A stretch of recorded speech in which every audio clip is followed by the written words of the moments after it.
Komið sæl og velkomin í kosningakastljós vegna sveitarstjórnarkosninganna 2010 sem framfara hér á landi á morgun.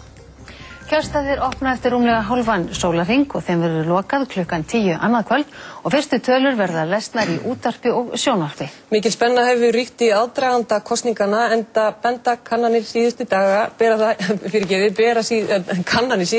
með sér að það er mikilla breytinga að vænta.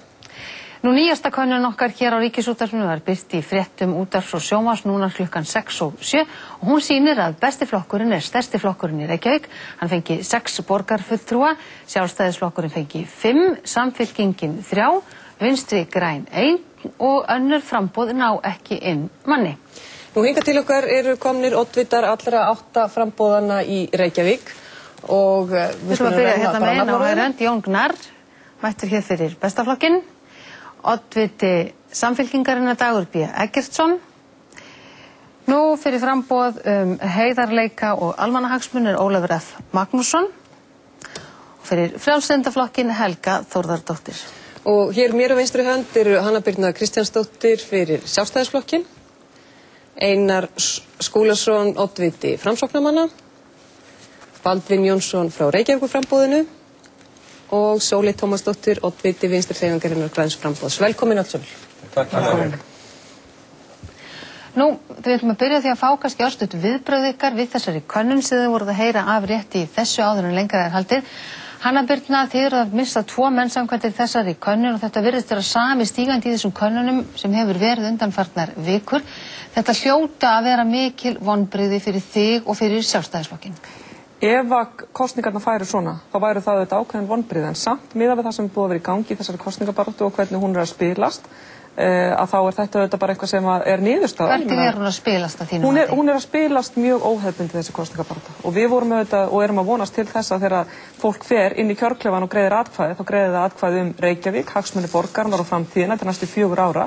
Hún er að spilast náttúrulega óhefðbundið að því leyti að stærsti flokkurinn í Reykjavík er flokkur sem hefur ekki starfað á vettvangi borgarinnar, flokkur sem er nýr í íslenskum stjórnmálum. Það er það sem gerir þessa kosningabaráttu öðruvísi og óhefðbundna fyrir okkur öll sem að störfum á vettvangi borgarstjórnar. En dregur ekki bara kosningabaráttan dám af því sem hefur gerst á þessu kjörtímabili? Er þetta ekki bara til marks það óánægju með það sem þið hafa verið að gera á þessu kjörtímabili, Dagur? 3 borgarfulltrúar hjá ykkur? Jú, ég held að þetta taki mið af kjörtímabilinu. Það hefur verið ákveðið rugl í Reykjavík og það þarf að horfast í augu við það. En mér finnst kannski ábyrgðinni svolítið ójafnt skipt með hvernig ég upplifði þessa sögu. Ef þetta er þið niðurstaðan, þá er ég ekki sáttur. Ég ætla að vera alveg hreinskilinn með það. En ef þetta verður niðurstaðan, hvað þýðir hún fyrir þig? Já, hún þýðir það að þetta er bara ekki ásættanlegt. Okkur er mikið niðri fyrir, við erum hérna með mikla áætlun í atvinnumálum. Við erum með sterka sýn á skólana og það sem mestu skiptir í daglegu lífi fólks í borginni. Ég vil sjá upp úr kössunum á morgun kom upp niðurstöðu þar sem að minnstakosti Hjálmar Sveinsson er öruggur borgarfulltrúi og helst Bjarni Karlsson líka sem er í okkar 5. sæti. En kannski bara rétt áður og heldur áfram. Þetta eru nýjir menn sem er að koma þannig nestaðir af lífsreynslu bara úr lífinu þegar að lifa og hræst í borginu og koma núna inn í pólitíkina þegar það er svolítið ögur stund. Mér finnst það eiginlega algjör synd ef að þeir komast ekki. Dagur, þú ert varaformaður Samfylkingarinnar og formaður þinn sagði í dag að þetta er niðurstaðan og er þetta ekki ásættanlegt. Hvernig skýrir þú þetta annað en bara stemningin sem er núna? Ég finn fyrir mjög sérstöku andrúmslofti í samfélaginu. Það er óboðsleg vantrú á stjórnmálum og stjórnmálamönnum. Það hefur verið erfitt að koma á framfæri í raun svona ítalegri stefnuskrá eins og við erum að setja fram vegna þess að margir hugsa skiptir þetta einhverju máli og það sem að ég held við eigum svolítið mikið undir hérna á næsta kjörtímabili er að ruglið sem að eins og þið nefndu hefur verið á þessu haldi einhvern veginn áfram vegna þess að ef að þetta stoppar ekki núna og við tökum á þessu ábyrgð og festu að þá missir fólk endanlega trúna á lýðræðinu og verður bara kaldhæðið og þá höfum við tapað alveg rosalega miklu vegna þess að hefur verið styrkur okkar, mikil kosningaþátttaka. En Dagur, þú segir þá að við tapað rosalega miklu en það er einhver ástæða fyrir því og það er náttúrulega það sem hefur verið að gerast þá væntanlega í borgarstjórn síðustu 4 ár. Sóley, þið fáið rétt hangið inni með 1 fulltrúa. Þið getið ekki kennt hruninu ekki var ykkar flokkur hvorki borgarstjórn í ríkisstjórn þegar það varð. Er þetta ekki afhroð fyrir ykkur ef svona fer? Eru allt róttæka fylgið farið til Jóns? Já, Ég ætla svo sem ekki að vera að túlka það hvað kjósendur eru að meina með sinni afstöðu, en það væri náttúrulega alveg hræðilegt ef að Þorleifur Gunnlaugsson dytti út úr borgarstjórn. Hann hefur verið mjög ötull talsmaður velferðar og betri borgar allt kjörtímabilið og barist af mikill einurð, þannig að það væri afskaplega slæmt. En ég bind nú bara vonir við að við verðum fleiri, að Þorleifur haldist inni og vonandi fáum við, eins og við höfum talað Líf í borgarstjórn, Líf Magnúðardóttur, sem mjög kjarkmikil og dugleg kona. En það er þetta ekki óraunhæft samkvæmt þessari könnun, þá hangir þú rétt inn? Jú, miðað við þessa könnun, að sjálfsögðu, en það er ekki búið að opna kjörstöðu og ég bind vonir við að við fáum meira fylgi en þarna kemur fram. Einar, þú ert ekki enn komin inn og í sjálfu sér lítið breyst síðustu vikur í ykkar fylgi. Er þetta ekki bara, hvað maður að segja, refsing fyrir það sem að gekk á síðustu 4 ár? Þið eru búin að vera í borgarstjórn meira og minna nema 7 mánuði sem Ólafur var borgarstjóri. Ég held að ástæðunar sé að leita í landsmálunum. Við höfum hort upp á það að eftir hrun þá varð hér búsáhaldabylting. Við hreinsuðum til, við tókum til Framsókn, skiptum við forystu. En ættu þið ekki uppskera því það einu flokkun sem er það reiki ykkur af því að hafa skipt út flokksforystunni, ættu þið þá ekki verið uppskera? Það sem ég held að hafi gerst, að það varð búsáhaldabylting, það var kosið, það kom ný ríkisstjórn inn, vinstri stjórn, fólk hafði mikla væntingar, en svo hefur bara ekkert gerst. Og fólk sér fram á það að þrátt fyrir allar þessar breytingar í landsmálunum og allt það sem að menn gáfu í skyn að þeir ætlaði að gera með stöðuleika sáttmála og fleira, þá hefur bara voðalega lítið gerst. Og menn kenna bara öllum fjórflokknum það, því miður.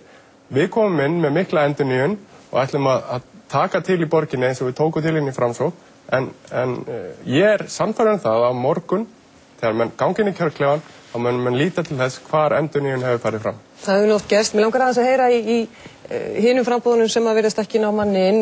Baldvin, þið kynnið ykkur sem nýtt frambúð, annað en fjórflokkin, en miðað við þetta þá er verið að setja ykkur bara í nákvæmlega sama flokk. Þetta kemur mér náttúrulega þó nokkuð óvart. Ég tengi þetta fyrst og fremst í það að okkur hefur gengið hægt eða við bæði komum seint inn og okkur hefur gengið lítið að koma okkur kannski á framfæri. Ég treysti því og trúi eftir kvöldið í kvöld. Það er væntanlega stór hluti landsmanna að horfa á þetta. Á morgun mun fólk vita hvað Reykjavík framboðið er og fyrir hvað það stendur. Við stígum fram og leggjum til alveg skýrar lausnir hvernig er hægt að fara í gegnum næstu 4 ár fjárhagslega. Öll mál sem við munum ræða hérna í kvöld munum snúast peninga á endanum. Hvernig eiga fjármagna. Fólk þarf að velja á milli hvort það ætlar að fara í gegnum næstu 4 ár með skattahækkunum og niðurskurði eða með að nýta eignir borgarinnar til þess að verja borgarbúa fyrir frekari kreppuáhrif. Helga.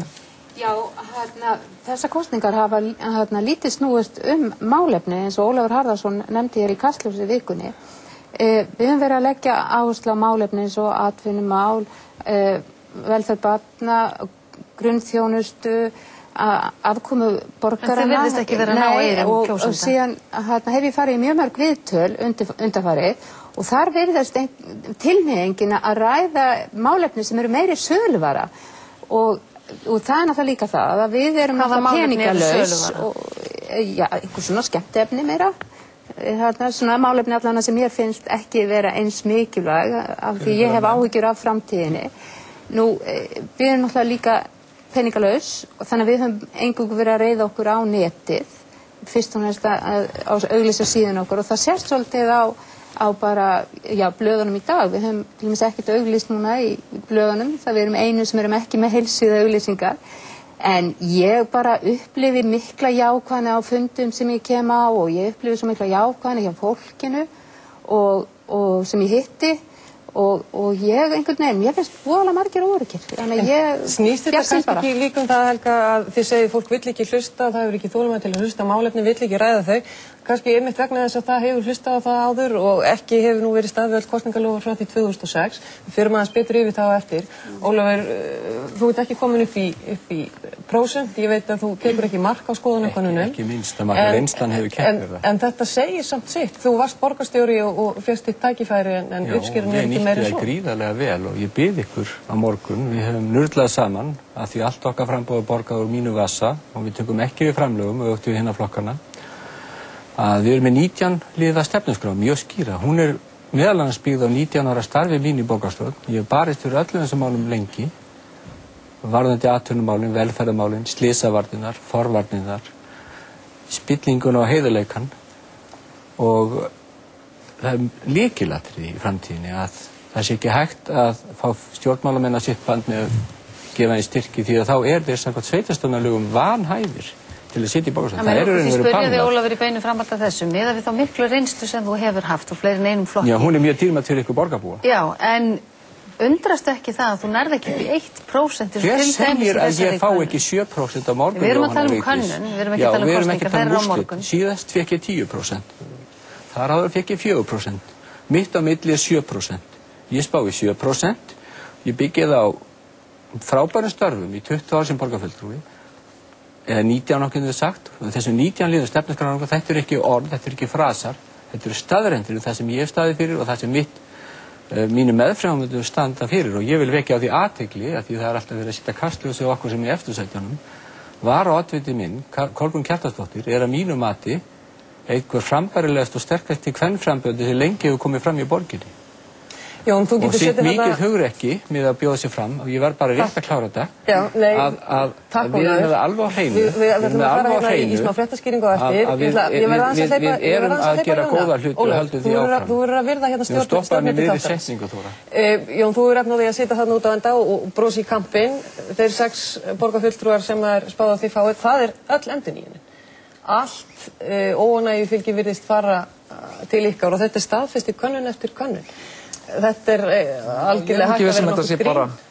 Ég er nú ekki viss að þetta sé bara óánægju fylgi. Líka ánægju fylgi. Líka ánægju fylgi vegna þess að á lista besta flokksins er mikið af mjög góðu og mjög hæfu fólki og ekki tækt að skrifa það eingöngu á óánægju en það eru 2 ástæður fyrir því að í fyrsta lagi eru margir sem fagna þessu framboði og einhverjum nýjungum og nýjum hugmyndum á meðan það er náttúrulega staðreynd að stjórnmál á Íslandi stjórnmálaflokkar eru í mikilli tilvistarkreppu og svona fólk hefur orðið fyrir miklum vonbrigðum með stjórnmálamenn og stjórnmálaflokka og það er svona umræða stjórnmál er gjarnan alveg ofboðslega leiðinleg og innihaldslaus, fólk er orðið þreytt á þessum innihaldslausu orðum, efndum sem síðan er ekki staðið við og já. En heldur þú Jón að þitt framboð besti flokkurinn sé kannski afsprengi þá hrunsins og þessar óánægju sem gætir með hinna flokkana? Ég held að framboð bestaflokksins sé fyrst og fremst ný von eitthvað að það sé ný fæðing í einhverju sem var áður óþekkt. Við skulum áður en lengra haldið og við dembum okkur í það að kryfja stefnumál flokkana, bera þau saman og sjá hvaða sýn þið hafið á næsta kjörtímabil. Aðeins fara yfir síðasta kjörtímabil sem var skrautlegt með eindæmum. Gjörðu svo vel.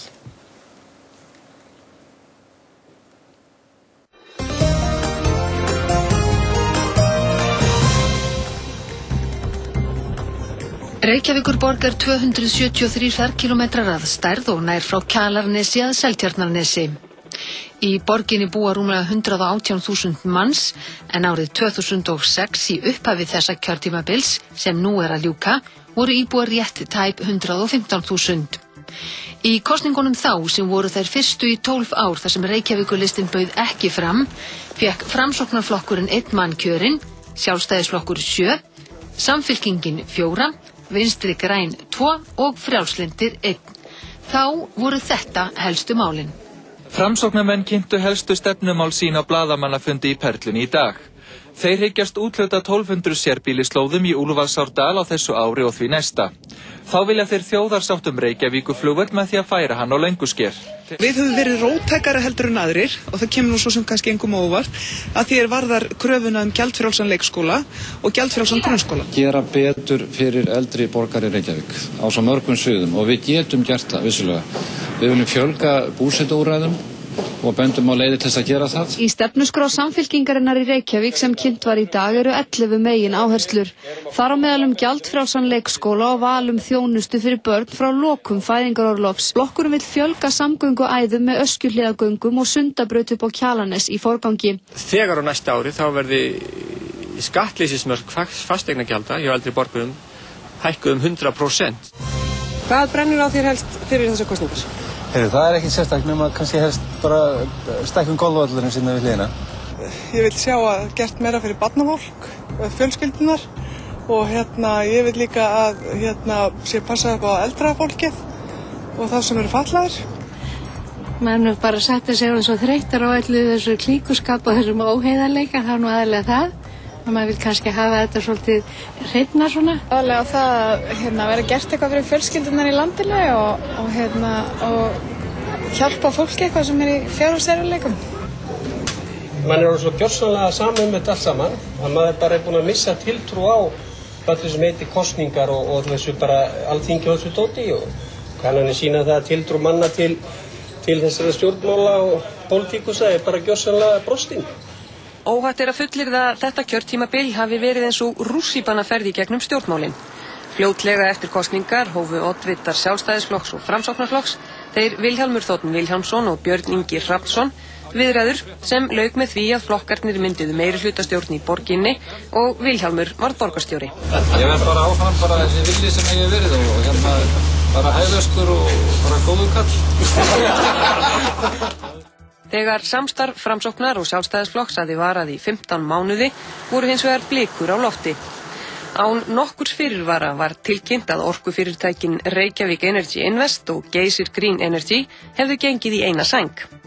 Geysir Green var í eigu FL Group, Atorku og Glitnis og Rey var í meirihluta eigu Orkuveitu Reykjavíkur, það borgarbúa. Mikil leynd hvíldi yfir atburðarásunni.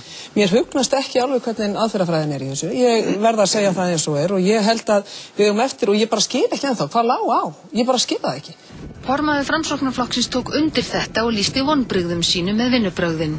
Borgarstjórnarflokkur Sjálfstæðisflokksins tjáði sig ekki málið sem einkenndist af pukri og spillingum, minnihlutinn var ekki upplýstur og svo virtist sem útvöldum starfsmönnum hefði verið boðnir kaupréttarsamningar. Hart var deilt málið, hver vissi hvað, hvenar og sumir vissu víst ekki neitt. Ég segi bara, ég minnist þess ekki að hafa séð gögn þetta mál. Eru þeir þá báðir að ljúga? Ég hef enga sérstaklega hagsmuni af þessum samningi, ekki nokkun. Ég var bara einfaldlega að segja það að ég vissi ekki það, aldrei nokkurn tímann, að það væri verið að leggja til að þetta fyrirtæki fengi 20 ára einkaréttar samning. Sagan mun dæma hvort þetta hafi verið rétt. Ég þeirra skoðunar að þetta hafi verið frábæri viðskipti fyrir borgarbúa. Heldur meirihlutin? Ég held að hann gerir það, já. Ég á fyllilega von á því. Við hljótum að komast í gegnum þetta eins og annað. Þarna flög líka einn frægasti frasi kjörtímabilsins. Til í allt án vila. Borgarstjórnarflokkur Sjálfstæðisflokksins settist niður í Ráðhúsinu á 8. október og fundurinn langi endaði með blaðamannafundi þar sem tilkynnt var að Rey yrði selt. Stjórnarformaður Geysir Green var hundfúll yfir ákvörðun borgarinnar að slíta samningnum. Eins og ég sagði áðan að þá ljóst að í gildi eru náttúrulega skriflegir samningar á milli aðila og við sjálfsögur ætlumst bara til að þeir standi þar til að annað kemur í ljós, þannig að menn semji þá frá þeim eða þá að þriðji aðili verði fengið til að skera úr það. En einhliða ákvörðun sjálfstæðismanna söluna á Rey gekk ekki vel í samstarfsflokkin, svo málalyktir urðu þær að meirihlutinn sprakk. Björn Ingi Hrafnsson gekk til liðs við Samfylkingu, Vinstri græn og Frjálslynda og Tjarnarkvartettinn svokallaði var myndaður. Dagur B. Eggertsson, oddviti Samfylkingarinnar, varð borgarstjóri. Þetta var í fyrsta skipti sem meirihluti féll í Reykjavík. En Tjarnarkvartettinn lifði aðeins í 100 daga. Margrét Sverrisdóttir hafði tekið þátt í myndun hans fyrir hönd Frjálslyndaflokksins í veikindaforföllum Ólafs F. Magnússonar. Þegar hann sneri aftur til starfa í janúar 2008 ákvað hann hins vegar að slíta því samstarfi eftir deilur læknisvottorð og fleira og gekk til liðs við sjálfstæðismenn. Var tilkynnt það á eftirminnilegum blaðamannafundi á Kjarvalsstöðum 20. og 1. janúar. Borgarfulltrúa F-listans og Sjálfstæðisflokksins munu eiga með sér meirihlutasamstarf í borgarstjórn Reykjavíkur til loka kjörtímabilsins.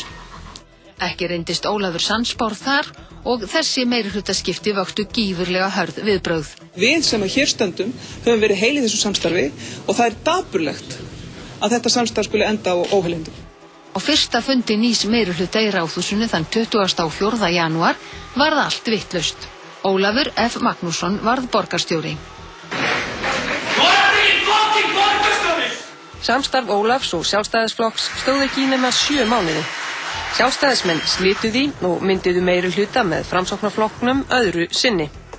Óskar Bergsson var þó orðinn oddviti hans en Björn Ingi Hrafnsson sagði af sér þegar Tjarnarkvartettin leið undir lok. Hanna Birna Kristjánsdóttir varð borgarstjóri, 4. borgarstjórinn í Reykjavík á rúmum 2 árum.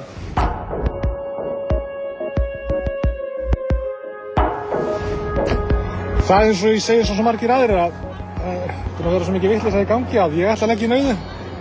Skila nauðu. Ég ætla að sýna það að ég til en ég líst bara að lítið á það sem í boði. Mér finnst þessi borg að mörgu leyti mjög góð en náttúrulega bara brugðlið og allt þetta sem búið að eyða í vitleysu eins og þess að vera með 4 borgarstjóra á launum og allir þessi skrípaleikur í kringum fólk virðist að búið að gleyma því sko. Hvað brennur helst á þér? Það brennur á mér rættilega heiðarleiki og mér finnst nú borgin hafa verið mjög vel stýrt undanfarið svo ég er búin að gera upp minn hug.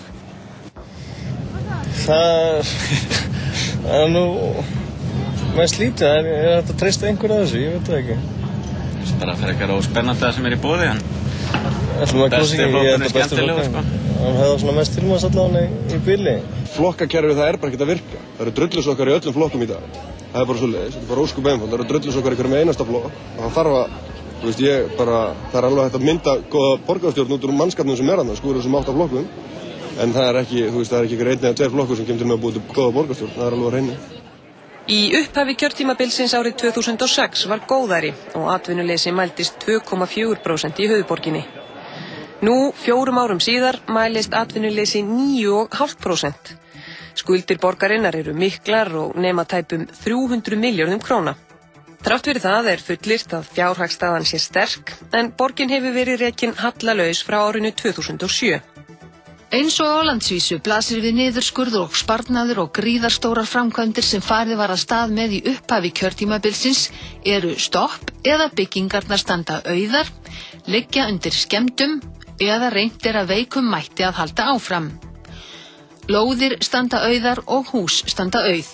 Fasteignamarkaður er í frosti og borg sem einkendist af framkvæmdum í upphafi kjörtímabils þar sem tugir byggingakrana settu svip sinn á borgarlandslægið hefur aldeilis breytt svip. Já, mér líst bara ekki á neitt að þessu sem er í boði. Samt er þetta 8 framboð. Já. Og af hverju líst þér ekki á neitt að þessu? Ég ætlum ekki að fara dýpri í það. Hvað segirðu? Það er bara spilling og rugl í gangi. Og það er ekkert nýtt. Ég er afskaplega þakklátur fyrir það hvernig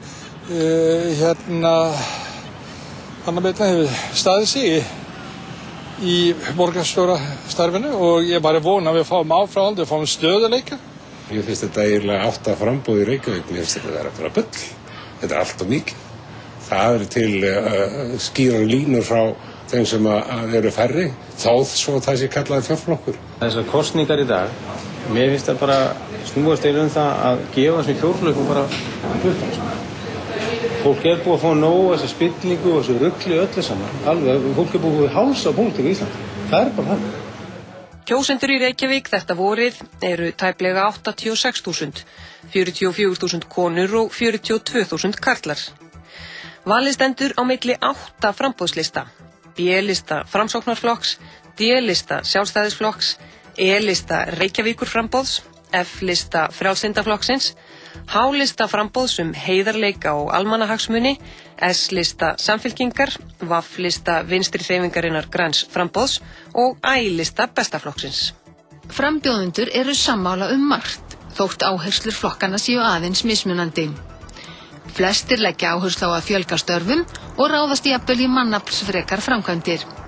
Efla á ferðaþjónustu í Reykjavík, það á að vernda börnin og veita þeim góða skóla og leikskóla. Fatlaðir eiga að búa við örugt skjól í borginni þar sem aðgengi á allstaðar að vera tryggt. Sumir vilja rafbílavæða borgina og enn er deilt það hvort flugvöllurinn eigi að vera eða fara og fari hann hvað eigi að koma í staðinn. Einn flokkurinn lofar líka allskins fyrir aumingja og ísbirni í húsdýragarðinn. Ég bara þreyttur á þessu. Það skiptir ekkert máli hvað að gerast og hvað segjast að gera, það skeiðir neitt. Við þurfum að hugsa alla hluti alveg á nýtt og við þurfum bara, sveitarstjórnarkosningar, borgarstjórnar eða landspólitíkin, það þarf bara að þurrka þetta lið út, all út á þingi og bara nýtt fólk inn og byrja alveg upp grunni. Mér bara einhvern veginn búin að missa trú eiginlega bara á flestöllum flokkunum. Ég veit ekki alveg í hvort fótinn er á stíga núna fyrir þessar kosningar. Ég ætla maður að fara í bergi á kjörstað og skilja auðið vegna þess að ég bara treysti engum, eins og maður segir, stjórnmálaflokki og stjórnmálamanni í dag. Þeir lofa allt öllu fögru og standa aldrei við neitt. Mér finnst þetta vera svolítið mikil skrípaleikur. Ég myndi vilja að þau myndu aðeins svona líta í eigin barm og reyna að hætta þessari vitleysu.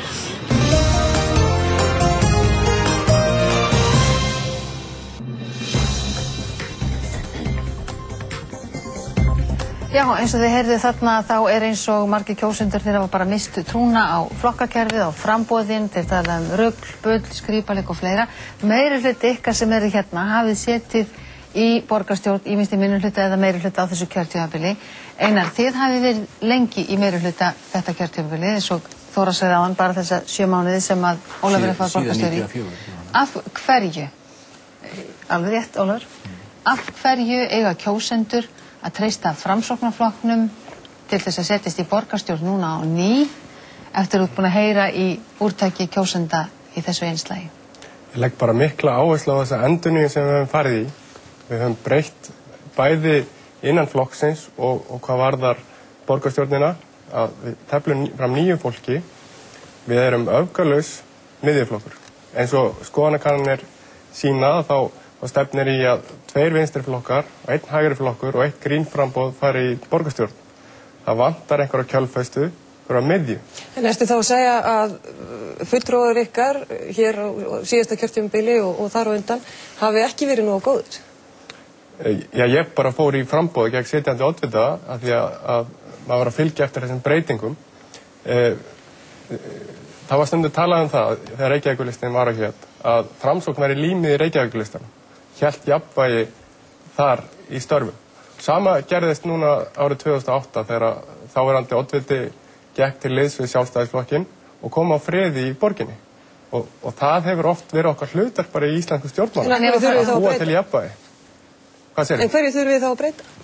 Já, við vonumst bara til þess að á morgun á kjördag þá hafi fólk þetta í huga að Framsókn er öfgalaus miðjuflokkur sem byggir á atvinnustefnu, á örva atvinnu og auknu íbúalýðræði og aukinni velferð. Það hefur alltaf verið okkar aðalsmerki og við munum halda því áfram. En hvernig betur þú bara svona rétt aðeins ef þú segir að Framsóknarflokkurinn sé þessi friðardúfa, ef maður segja svo, í borgarstjórnarsamstarfi, af hverju eru þið ekki að skora hærra í könnunum? Við erum ný og það hefur... Framsóknarflokkurinn? Nei, það er að segja þeir sem eru í framboði. Alveg eins og Jón Gnarr, þá ég nýr í borgarmálunum og flokkurinn bara aðeins eldri, en ég endar yngri heldur en Jón. En það er þannig að við höfum bara ekki haft í rauninni fjármagn til að auglýsa okkur upp. Við höfum lagt áherslu á maður og mann og við vitum það og þekkjum það á fortíðinni að Framsóknarmenn eru svona hlédrægir þegar kemur á skoðanakönnunum, en svo þegar þeir komið í kjörklefana þá eru þeir svona djarfari og kjósa. Þannig að við vonumst til þess að við náum þessum atkvæðum sem vantar upp á til að ná einn manni á morgun. Hanna Birna, þú heyrir alveg kröfuna hjá fólki og ég efast ekki að því að við heyrt það sjálf þar sem að þið eruð á vettvangi. Þið vilja endurnýjun, nýtt fólk. Þið bjóðuð upp á í efstu 5 sætum sitjandi borgarfulltrúa.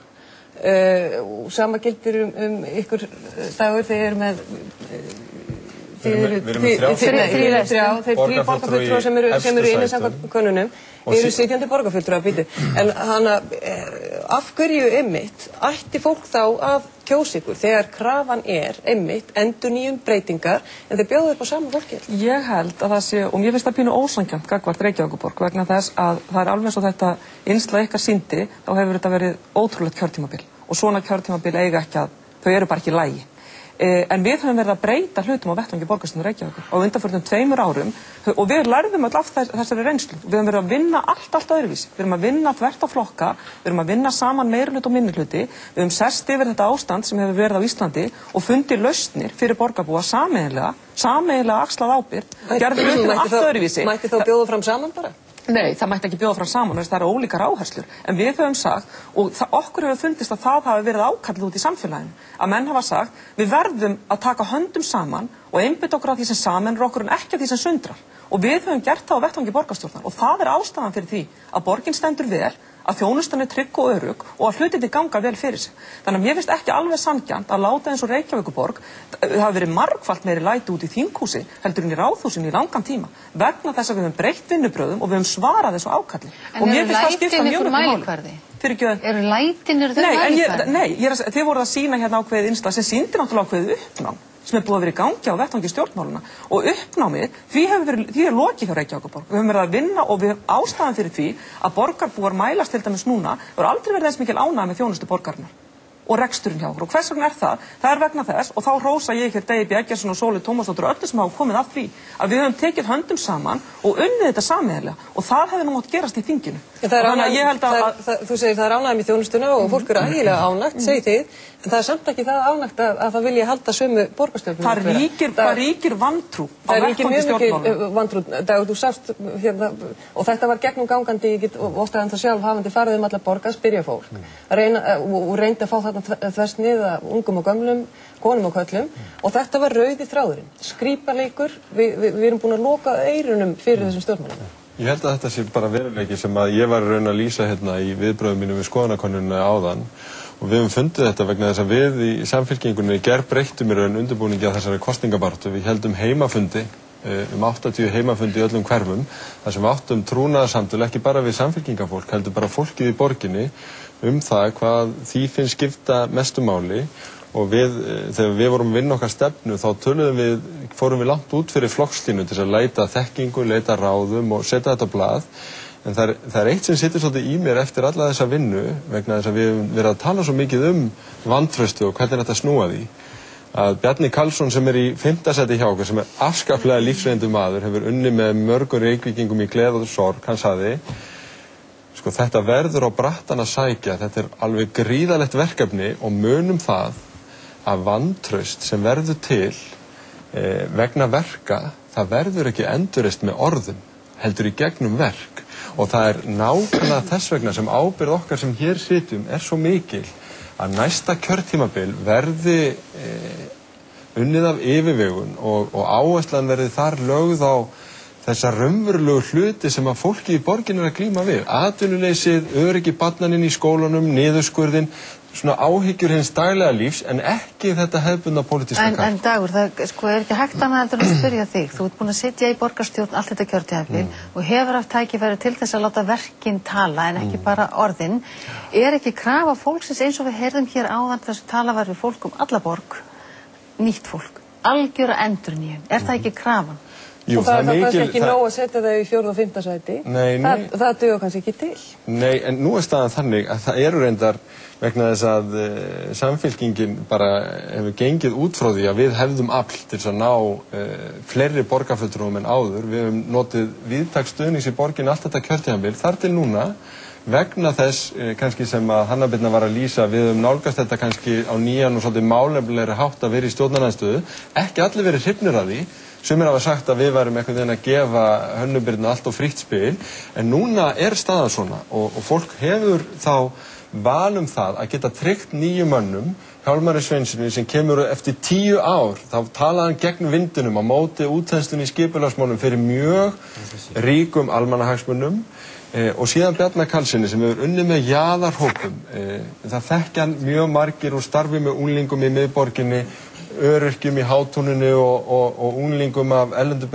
Þarna svona samfélagshetjur, vil ég leyfa mér að segja, sem að fólk getur þá stutt við og ég skal alveg viðurkenna það. Þeir koma með margt inn í pólitíkina sem ég hafði ekki fyrir og það mér óendanlegu styrkur að fá þá inn, en ég vil bara segja það við borgarbúa að þeir þurfa líka að njóta krafta þeirra og það meðal annars á mína ábyrgð. Við verðum að fá meira fylgi.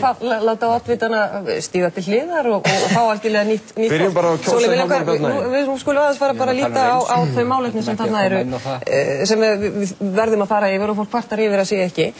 Hvað það sem fólk nefnir fyrst? Það alltaf þetta velferðarmál, börn, aldraðir, fatlaðir, hvernig verður hugsað fólk, hvernig verður hugsað borgarbúa. Sóli, þú hefur sagt að það verði ekki hægt að halda í þessa grunnþjónustu, það verði ekkert félagslegt réttlæti nema hækka útsvar. Hvaða leiðir viljið þið fara í leikskóla, grunnskólamálum til þess að viðhalda þessari grunnþjónustu? Og hvernig á hún að vera? Hvar á að skera niður? Grunnþjónustan byggð á, ég byrja á því að segja að kosningarnar snúast hugmyndafræði. Og það kannski það sem að mér finnst hafa svolítið skort hérna í þessu samtali, að þetta snýst ekki bara að einstaklingar víki, heldur að hugmyndafræði sé endurskoðuð. Og það hafa sumir flokkar að mínum að fulla þörf á að endurskoða sína hugmyndafræði. Okkar hugmyndafræði stendur ennþá keik og ósködduð eins og hún var fyrir hrun. Við teljum að samfélagið hafi aldrei þurft meira á félagslegu réttlæti að halda og það hugmyndafræðin sem við verðum að fara inn með þegar við ætlum að verja velferðina. Þess vegna mikilvægt, það hefur verið gengið of nærri velferðarkerfinu. Ég segi það fullum fetum að við höfum gengið of nærri leikskólabörnum í Reykjavík. Hvernig það? Vegna við höfum til dæmis skert afleysingar svo mikið að leikskólakennarar fá ekki undirbúning eins og þeir ættu og þar með erum við bæði að brjóta lög og kjarasamninga. Svo segir borgarstjóri að það sé aldrei jafn mikil ánægja með þjónustuna núna. Nei, en það kannski ekki vegna þess að þjónustan hafi batnað, heldur kannski fyrst og fremst vegna þess að fólk farið að meta það betur að við séum hérna með samfélagslegt net og kann betur að meta þessar grunnþarfir heldur en þegar við vorum að tala hérna fyrir 4 árum Og gerir þá minni kröfur? Gerir ekki endilega minni kröfur en það ánægt með að hafa það sem við höfum. En það ekki nóg. Við þurfum að tryggja það að þessi þjónusta, hún hefur aldrei verið mikilvægari heldur. Þið myndu gjaldfrjálsan leikskóla til dæmis 2006, eru þið búin að setja það á í skúffu? Nei, við erum ekki búin að setja það á í skúffu, það okkar hugmyndafræði. En ég ekki viss að við náum að gera það eftir að sameiginlegi sjóðir okkar hafa verið rýrðir í nafni frjálshyggju. En við stefnum að því að taka einhver skref ef að fjárhagsstaðan leyfir. Þú segir þetta hugmyndafræðin, en þetta hugmyndafræði sem kostar pening. Já, og þá peninga verðum við að sækja, við verðum að axla þessa ábyrgð sameiginlega. Við verðum að taka peningana þaðan sem að þeir eru til. Útsvarið eina sanngjarna leiðin til þess að afla tekna. Við getum ekki lagt auknar álögur á barnafólk og á það fólk sem að verst stendur. Við verðum að hlífa öryrkjum, við verðum að hlífa þeim sem að verst standa og það gerum við með útsvarshækkun. Það komist ekki hjá því að spyrja það einu Sóley. Það að taka undir allt sem þú ætti að segja þetta að vera góð við börnin, betri leikskóla, betri skóla og svo framvegis. En af hverju þið ekki að ná eyrum kjósenda? Já, það erfitt að spyrja mig að því. Því verða kjósendur að svara þeir gera það á morgun. Það segja hljómar eins og mikið réttlætismál. Já. Jón, þið eruð stefnið að verða meira háttara afl inn í borgarstjórn og þá náttúrulega farið að krefja ykkur meira stefnumál, hvað ætlið þið að gera og þið settu fram svona, hvað maður að segja, víðtækari aðgerðaáætlun en áður hafði sést. Til dæmis að tengja leikskólagjöld, það eitthvað sem þið viljið standa fast á? Hvaða leið viljið þið fara í þessum velferðarmálum? Varðandi tekju? Já, til dæmis að tengja leikskólagjöld. Hvaða leið viljið þið fara í velferðarmálum eða ætlið að halda í þessu grunnþjónustu? Við viljum tengja leikskólagjöldin upp að einhverju ákveðnu markið eða sem sagt að veita þeim sem að verst standa afslátt af leikskóla. En það þannig nú þegar, eiga að fá meiri afslátt eða eiga þeir sem eru með hærri tekjur að borga meira? Við erum til í að skoða báðar leiðir. Það eru kosningar á morgun, hvað viltu segja við kjósendur í kvöld? Að leikskólar munu halda áfram að starfa með svipuðu sniði og þeir hafa verið að starfa í næstu viku og síðan munum við leita leiða til að bæta þjónustuna eins og við mögulega getum. En heldur þetta sé nægilega skýr svör?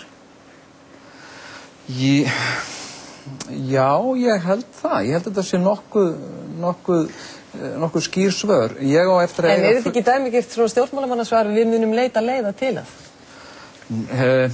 Ég veit það ekki alveg. Nei, ég er bara að segja þetta eins og ég upplifið þetta. Ég mun eiga fundi með því fólki sem hefur kunnáttu og þekkingu á þessu sviði og og fá uppástungur og tillögur frá því hvernig megi bæta þjónustuna, og það til dæmis klukkutíminn frá 5 til 6 sem við höfum mikinn áhuga á að reyna að koma inn til að mæta einstæðum foreldrum sem til dæmis eru í verslunarrekstri og þetta án þess að hækka gjaldið.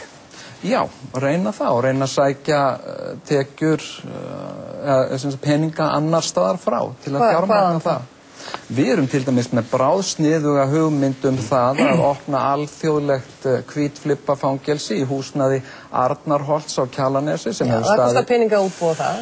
Ekki svo mikla peninga. Þetta stendur fullbúið, þarna voru 8-10 heimilismenn þegar þessu var lokað. Þarna fullbúið mötuneyti, herbergi, húsnæðinu hefur verið haldið við og það hefur nú samt komið fram að það kostar einhverja milljónir að koma því í stand sem fangelsi.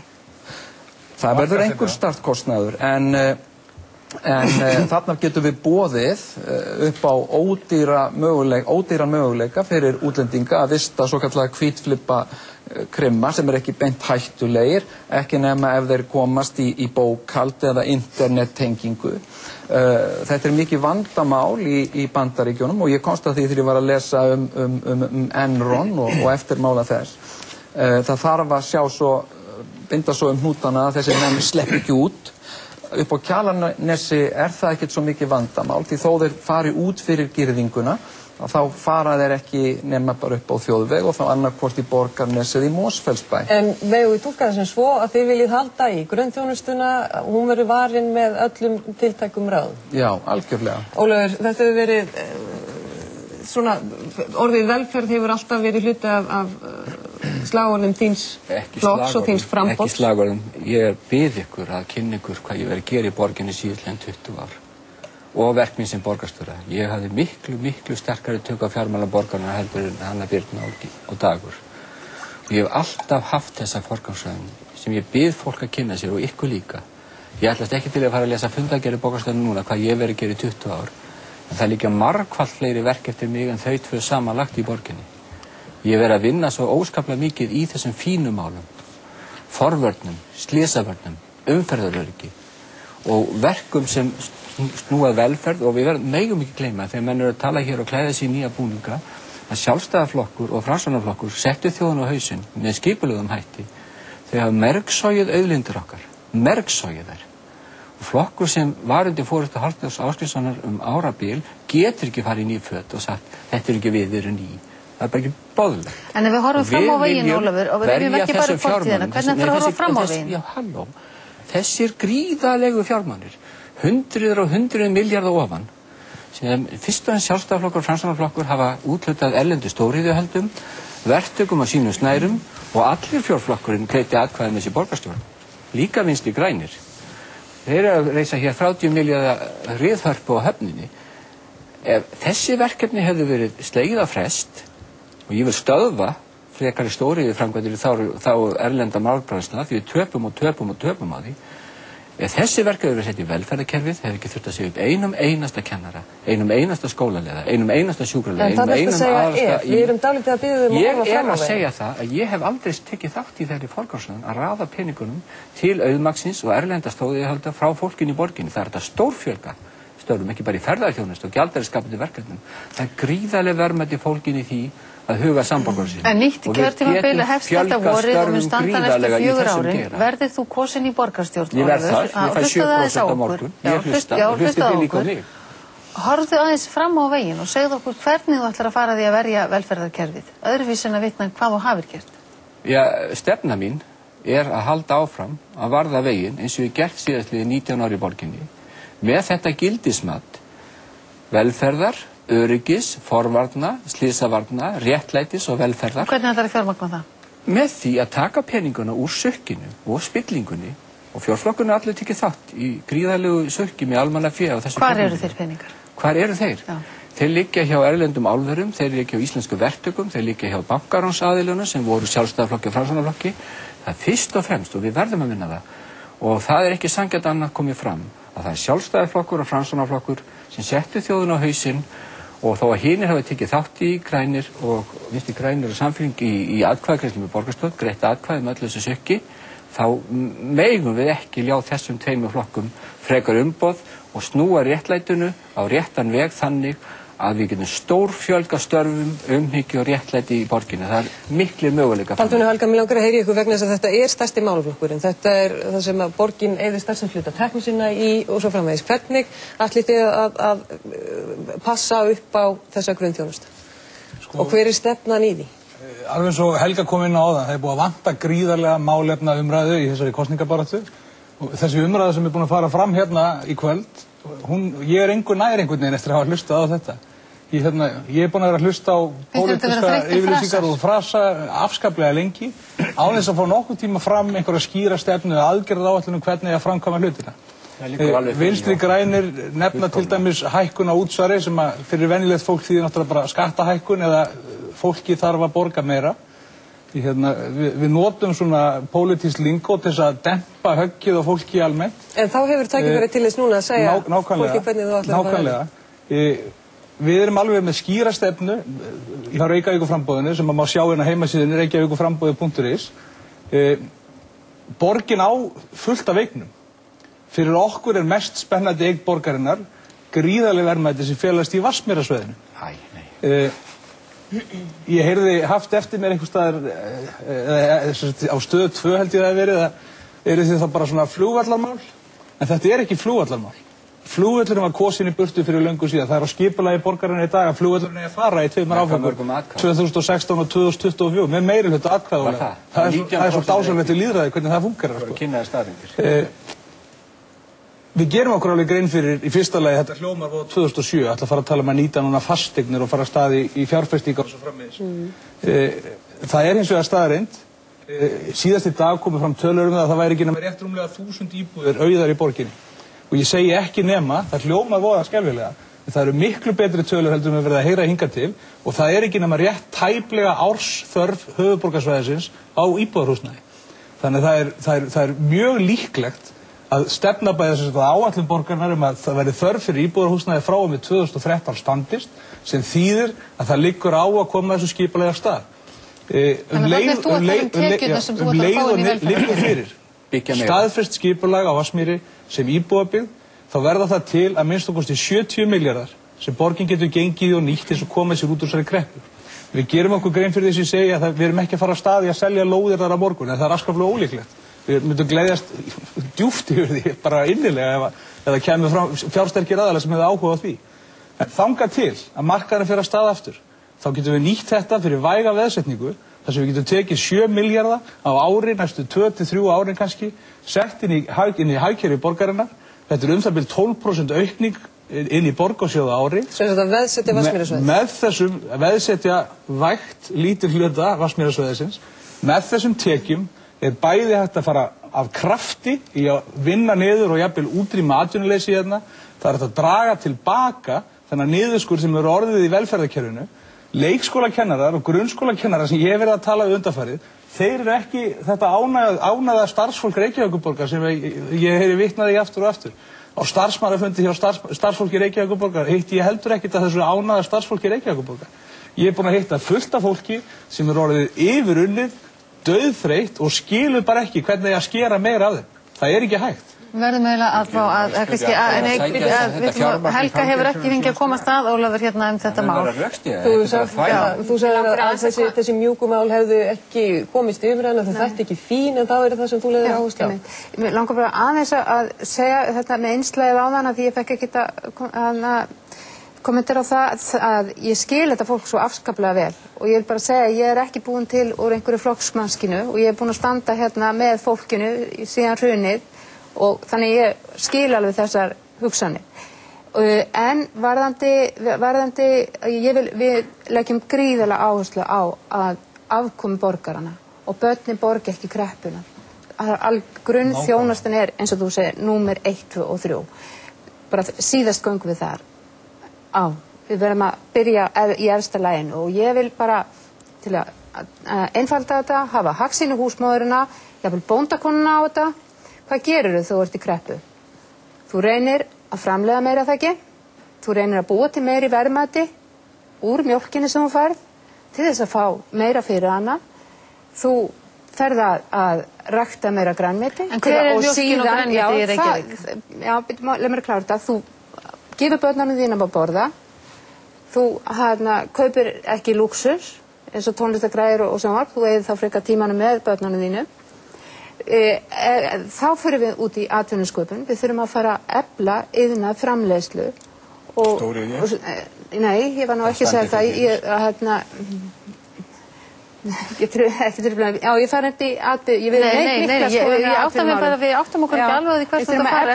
Ætlar þá að rekja af tónlistarkennslu? Nei, ég er að meina það, við þurfum að berja grunnþjónustuna, en við þurfum líka að skapa atvinnu og framleiðslustörf, náttúrulega til að eiga fyrir því. Það byggist allt á því, á atvinnusköpun. Þetta fer saman, atvinnumál eru velferðamál. En það er alveg auðvitað að það eru kosningar á morgun, þið eru mjög prúð hér í þessum þætti og þið grípið ekki fram í hvort fyrir öðru, þannig að það fer í sáralítur umræðastað. En Hanna Birna, þú verður eiginlega að svara fyrir það að hér eru strax komin rök gegn því sem þú ert að segja. Þessi mikla ánægja sem þú ert að lýsa, að sé í borginni, starfsfólk borgarinnar og svo framvegis. Við höfum verið með fréttir á því undanfarna dag og hér eru komin frambjóðendur sem lýsa því að hún er bara ekki. Fólk er að vinna sig í þrot. Þjónustan hafi minnkað þótt að reikningurinn hafi staðið í stað. Það er þannig að við höfum forgangsraðað mjög ákveðið hjá Reykjavíkurborg. Auðvitað eru við, ég meina Reykjavíkurborg hefur gert þetta allmast án þess að segja upp starfsfólki, án þess að segja upp fastráðnu starfsfólki. Ríkið er að fara inn í hagræðingu núna og tilkynna okkur það að þau ætla að segja upp stórum hluta af fólki sem er í mennta- og velferðarmálum. Við erum auðvitað í hagræðingu og það er auðvitað þannig að það kemur við eitthvað. Og við höfum hagrætt til dæmis í stjórnsýslunni á Reykjavíkurborg svona cirka 20% í innkaupum og stjórnsýslu á meðan við erum að hagræða í leikskólanum 3,86%. En við getum ekki gert þetta, við getum ekki komist í gegnum þetta án þess að fara inn í þessa viðkvæmu þjónustu með einhverjum hætti, en við höfum gert það eins og ég segi, 3,86% er hagræðingin sem hefur verið tekin af menntamálum hjá Reykjavík. Þannig að við erum að vinna þetta þannig og við höfum forgangsraðað mjög ákveðið. Og ég held þegar við erum að tala þjónustuna almennt, að íbúar fyrst og síðast treysta á öryggi þjónustunar, þeir treysta á að hún sé til staðar og það hefur ekki neitt skuggi fallið á það hjá Reykjavík. En þeir treysta ekki bara þá að hún sé til staðar heldur að hún sé góð, að það sé nægur matur, góður matur og leikskólinn sé þrifinn, að starfsfólki sé ekki að bugast, að það sé komið inn fólki í aflýsingar og svo framvegis. Það er treysta það sé myndmynd, að sé tónmyndin í grunnskólanum, að það sé farið aðeins út fyrir nákvæmlega námskrána. Þannig að spurningin er svo, þegar þú talar grunnþjónustu, þegar við tölum grunnþjónustu, þá erum við að tala leikskólana. Við rekum það eru tæplega 100 leikskólar starfandi í Reykjavík. Það eru tæplega 50 grunnskólar og svo framvegis. Við erum að reka þessa þjónustu og kannanir sýna að fólk er ánægt með hana. Fólki finnst gjaldi sem það greiðir sanngjarnt. Við erum að sjá 97–8% ánægju foreldra við þjónustunni í leikskólum. Það eru lægstu leikskólagjöld á landinu í Reykjavík. Þannig að fólk er ánægt og sátt, en auðvitað er það þannig að þegar við erum að klíma við það efnahagsástand sem við stöndum frammi fyrir, þá einhvers staðar þurfum við að bera niður. En við höfum gert það mjög ákveðið hjá Reykjavíkurborg, við höfum forgangsraðað. Menn eru að tala hér hagsmuni húsmóðurinn og hvernig að gera þetta. Það er verið að gera þetta svona hjá Reykjavíkurborg. Og síðan aðeins bæta við, vegna þess að menn eru að tala það að við erum öll í þessum sparnað og hagræðingu. Það sem ríkið hefur gert er bæði að hagræða og spara eins og við erum að gera og síðan hækkaðu líka skatta. Við höfum tekið þá afstöðu að standa með borgarbúum við þessar aðstæður. Hækka ekki skatta, gjaldskrár hafa verið frystar hjá Reykjavíkurborg í 2 ár. Þannig ég segi, og það er ekkert okkur stjórnmálamönnum að þakka. Það er starfsfólki Reykjavíkurborgar að þakka og auðvitað er það undir álagi. En að standa með borgurunum hljómar eins og kosningafrelsi, að gjaldi sem þú ert að greiða fyrir þjónustuna sem Reykjavíkurborg veitir er minna núna heldur varst að gera fyrir nokkrum árum síðan og skattarnir eru lágir, þess vegna stöndum við með þeim og þjónustan er örugg og trygg og ég held að við gætum ekki verið við þessar aðstæður að reka sveitarfélag betur heldur við erum að gera hjá Reykjavík núna. En það er ekki allir sammála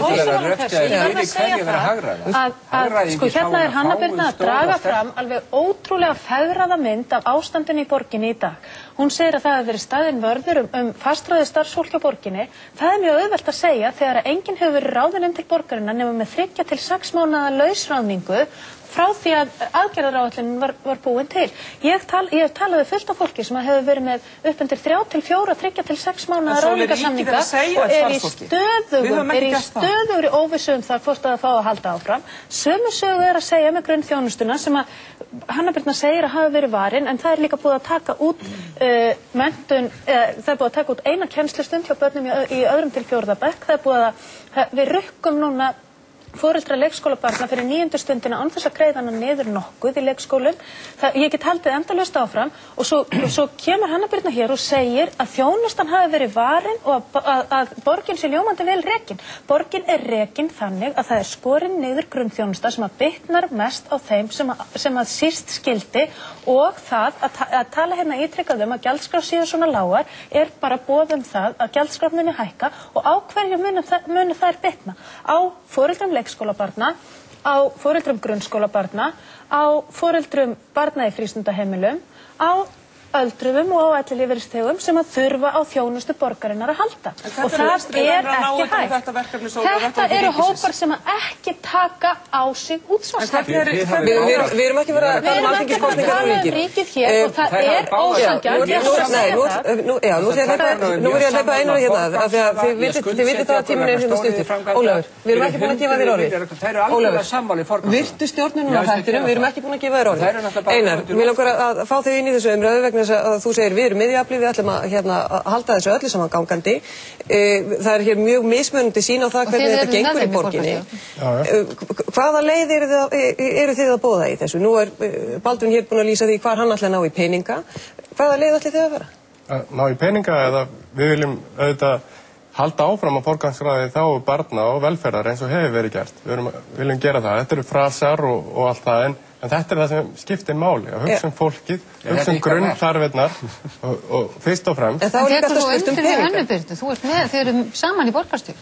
Já, það hefur margt verið gert mjög vel í þeim niðurskurði eða í því aðhaldi sem hefur farið fram. Allt frá sumrinu 2008 þegar voru blikur á lofti í efnahagslífi landsins og heimsins að þá gripum við strax til aðgerða til þess að afstýra slysi og borgin komst mjög vel í gegnum þetta hrun sem varð í fjármálakerfinu og það er engum vafa undir orpið. Og þú hefur sjálfur sagt að þið munið ekki styðja útsvarshækkun? Nei, við sjáum það ekki fyrir okkur. Við teljum ekki þörf á því en það er hægt að finna fleiri leiðir til þess að draga saman og til dæmis það sem við getum skoðað það er tölvubúnaðar sem notaður í skólum borgarinnar. Að við getum farið þær leiðir sem kallast open hugbúnaður og open source og við getum bara 20 milljóna á því og aukið atvinnu líka innanlands hér því að tölvunni hvað er að gera með þessum tölvubúnaði? Taka í notkun í staði fyrir þann tölvubúnað sem er í notkun í dag og það þarf að borga notendaleyfi til erlendra aðila í flestum tilfellum taka opin tölvubúnað í notkun í staðin og stefna því fyrir alla borgina og spara þar með tölverða fjárhæðir á hverja einasta ári. Það sem skortir í þessu umræðu enn og aftur það að það eru til lausnir. Það eru til alvöru lausnir. Borgin ekki í kreppu. Það búið að vera að segja okkur það aftur og aftur og aftur. Það eru svona 7.000 manns atvinnuleysi sem það eru mjög erfiði tímar í efnahaginu Íslands. Landið stendur ekki vel. Borgin stendur hins vegar í rauninni mun betur en ríkið. Borgin hefur resursa sem hún getur gengið í til þess að verja borgarbúa alfarið fyrir frekari kreppu áhrifum. Það kostar 11 milljarða á ári það bil núna, atvinnuleysið upp á 11% í Reykjavík. Það er stærsta mál sem það að taka á. Jón, þú þarf til að koma betur inn í þessu umræðu núna. Það geta sleppa umræðinu. Hvernig ætlar þú að auka tekjur borgarinnar og þið í besta flokknum? Nú, eins og ég sagði áðan með þessi hugmynd með þetta alþjóðlega hvítflipafangelsi, ég held að það gæti... En það eitt og sér dugir nú sennilega ekki. Ég hef að fjölga hérna. Ekki þið ætlu að bæta listkennslu í öllum grunnskólum eins og þið hafið talað um, þið eru með heilmikið af dýrum hugmyndum. Já. Og þá hlýtur krafan að vera svo, fólk vil fá að vita, er þetta í alvörunni bara einantómir frasar af því að þeir eru að herma eftir öllum hinum, eða er þetta í rauninni eitthvað sem þið vilja hrinda í framkvæmd, hvernig ætli það á borga þetta? Ertu tilbúin að hækka útsvar? Nei, ég vil ekki hækka útsvar og ég vil reyna að styðja þau fyrirtæki sem eru starfandi í borginni til þess að þau geti haldið sinni starfsemi áfram og fólki sér tryggð vinna með því að lækka álögur reyna að finna leiðir til þess að lækka. En tekjurnar til þess að reka borgina, þetta hljómar, við getum verið sammála öllu sem þú segir. Þetta hljómar mjög fallega allt saman. En einhver staðar... Mjög samstarf í Reykjavíkurframboði, því ég efast ekki það. Ég að spyrja ykkur, byggir borgin fangelsin? Við erum bara að biðja hugmyndir Jóns og besta flokksins til þess að auka tekjur, hvernig á að standa undir þjónustu borgarinnar. Útsvarið sko tekjuskattur. Já, en mér finnst mjög merkilegt, ég hef aldrei komið í svona, ég er svo litla reynslu af svona þætti og ég vissi ekki að ég mætti grípa fram í, ég er alltaf að bíða eftir að fá orðið, ég bara vissi það ekki fyrir þú sagðir það að það væri skrítið, en mér finnst svolítið merkilegt eins og Hanna Birna segir, að nú séum við að ná árangri vegna þess að fólk sé farið að vinna saman og mér finnst svo skrítið af hverju það nýtilkomið. Hvað var fólk að gera áður en það fór að vinna saman? Já, þú sást það nú kannski hérna í einslæðinu áðan hvað fólk var að gera fram að því. Já, og ég held að lausnin á þessum, á mörgum að þessum málum liggi svolítið í því að það sé einhver nýtt upphaf, að það sem að fólk komi að borðinu á einhvern nýjan hátt með það að markmiði að vinna saman en sitja ekki fast í einhverjum gömlum kergjum og einhverjum hugum. Ertu þá að meina að nú sé einhver ný byrjun, við erum á upphafsreit, það er komið að uppgjöri, það er komið að tímamótum og nú er ég að byrja upp á nýtt. Ertu að segja það?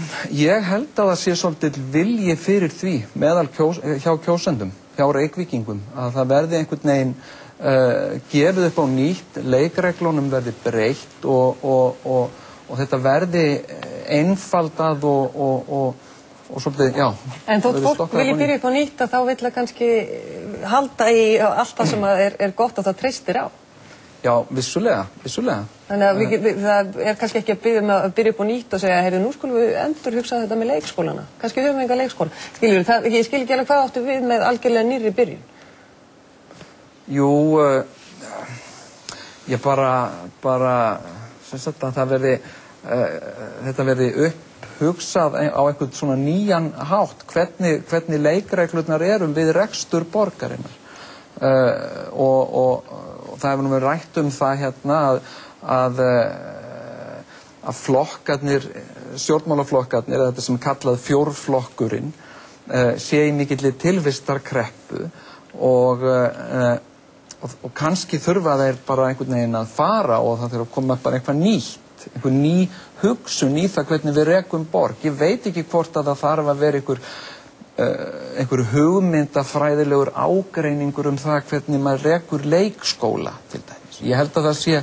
Allir séu bara sammála við ætlum að reka góða leikskóla fyrir börnin svo þeir vilji vel. Já, og reyna að uppfylla kröfur neytandans En við erum ekki sammála hvernig við ætlum að fjármagna. Við ætlum að leipa degja að hérna, Dagur, þú er Samfylkingin búin að endurhugsa sína hugmyndafræði, hvernig ætlar hún að sjá fyrir sér að halda í þjónustustíði í borginni, borga fyrir það, útsvarið, hækka skatta eða? Það er nákvæmlega það sem við höfum verið að gera í vetur. Við höfum leitað í smiðju til þeirra borga sem að standa sér best í núverandi kreppu, hort til eldri dæma hlutverk borga í að skapa vinnu, taka forystu og ná aukinni tekjumyndun í... Og hverjar eru aðferðirnar? Við höfum hort til árósa, aðferðirnar eru 5. Í fyrsta lagi flýta framkvæmdum og 2-falda, jafnvel 3-falda viðhald til þess að iðnaðarmenn verkafólk fái vinnu. Í öðru lagi horfið allt auða húsnæði í borginni. Það á að fylla af hugmyndum, fylla af fólki. Berlín gerði þetta til dæmis vel. Þetta er sóun eins og atvinnuleysi sjálft.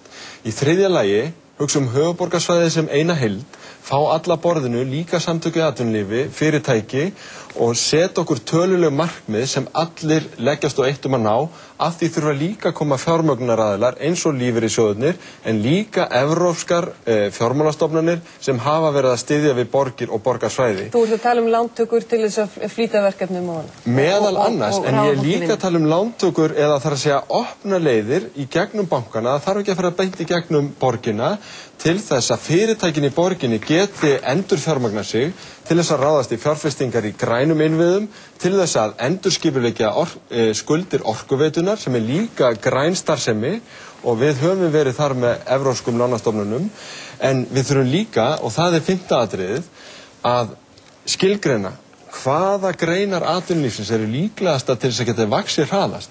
Ferðaþjónustan segir, við erum til. Kvikmyndaiðnaðurinn segir, við erum til. Hvað ert þú dagur að tala mörg störf? Við metum það þannig, nú eru 7000 atvinnulausir. Það er hárrétt hjá Baldvin, það kostar gríðarlega mikið og er stærsta fjárhagslega vandamál borgarinnar. Við metum það svo að við þurfum að skapa 5000 störf á þessum næstu 4 árum. Það er ekki fullkominn heimur, það verður ennþá atvinnuleysi, en þetta eigum við að geta gert ef við notum árósarleiðina sem hefur verið prófuð þar.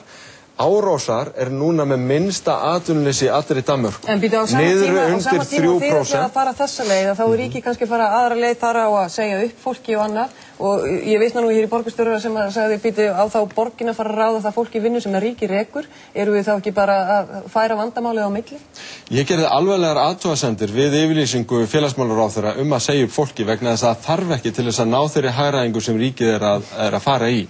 En ríkið stendur auðvitað frammi fyrir því að þurfa að ná niður 200 milljarða niðurskurði sem var skellurinn sem við fengum í hruninu. Samt sem áður, þá er ríkið með plan upp á 7200 störf. Það er ekki nóg og það gengur of hægt. Ég er sammálaður í því, en það segir okkur fyrst og fremst eitt.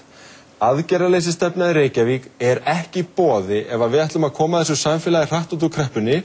Við erum búin að setja á blað langa, ítarlega aðgerðaráætlun í atvinnumálum sem byggir á bestu reynslu annarra þjóða sem hefur verið reynd annar staðar og núna í þessum kosningum erum við að biðja umboð til þess að þetta endi ekki sem orð á blaði, heldur viljum við fá að byrja á mánudaginn við að hrinda þessi framkvæmd og það er hægt. Hvernig verður það fyrir ríkisstjórn? Ríkisstjórnin er þetta eru mjög erfiðar aðstæður. Hvernig er kjósendur þínir? Hafa gefið ríkisstjórnin rauðaspjaldið fyrir aðgerðaleysi í atvinnumálum og mér finnst það bara mjög ótrúverðugt. Þessum spyrjum á móti, Dagur, hverju eiga kjósendur ykkar að trúa þegar þú ert komin í deilur við félagsmálaráðherra, flokksbróður þinn í félagsmálaráðuneytinu sem boðaði daginn 40 milljarða niðurskurð í velferðarkerfinu? Það er ofmælt. Niðurskurðurinn er 28 milljarðar. Ef að staðan er svo að það þarf að ganga að velferðarkerfinu, þá er ekki verið að forgangsraða rétt. Þá verðum við að fara hraðar í að sameina ráðuneyti. En þú ert ósammála ríkisstjórninni?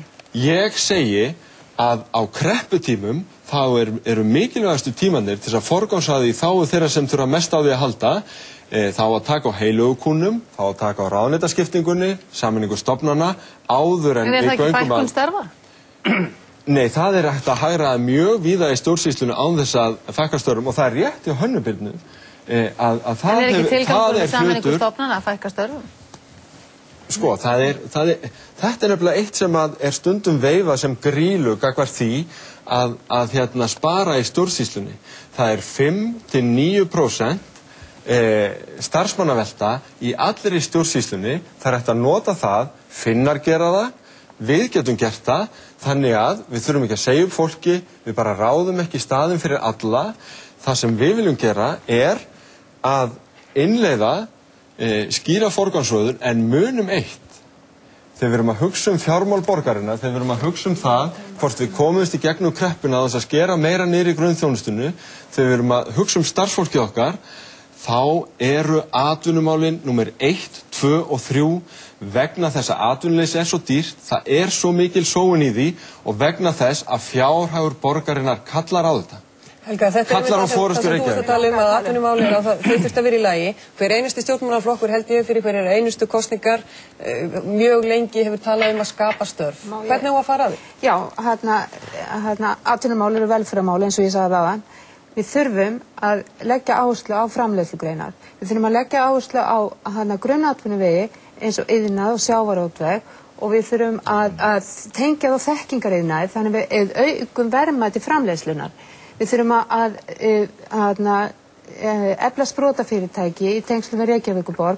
Það getur komið með ívilnunum frá Reykjavíkurborg, með ótrú húsnæði, hér er laust húsnæði borgina, kannski með lægri fasteignagjöldum, kannski lægri rafmagnið, þannig að til að koma á lappirnar. Svo mikilvægt að það komi sér að stað.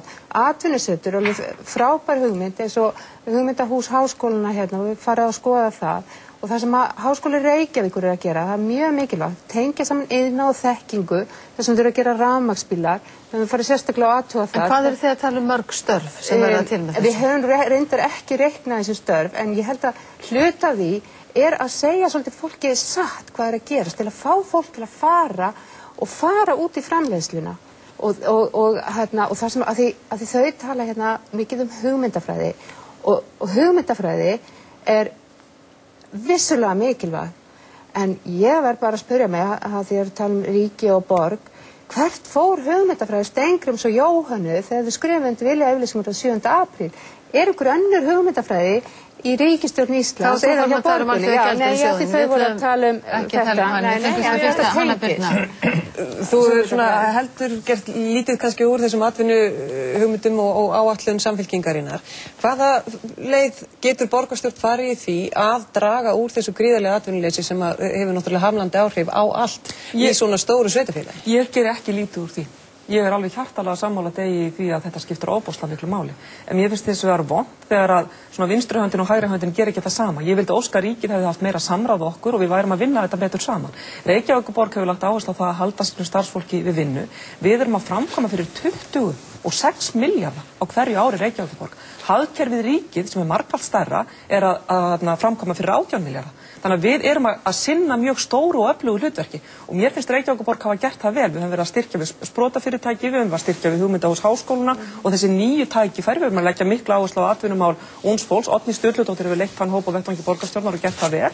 Þannig að við höfum verið mjög mikið að huga þessum málum. Reykjavíkurborg getur samt ekki ein og sér talið fólki trú það að við getum gert þetta ein. Við erum ekki einstakt hagkerfi, en við höfum, eins og ég segi, ég ítreka það, við höfum verið að leggja 26 milljarða á ári núna undanfarið 2 ár í kreppunni til þess að vera með okkar innlegg í það að skapa störf á meðan ríkið gerir miklu minna. Og það ekki hægt að allast til þess að Reykjavíkurborg bara grípi það og bjargi því. Það kannski forvitnilegt að heyra þínar hugmyndir og ykkar í Sjálfstæðisflokknum.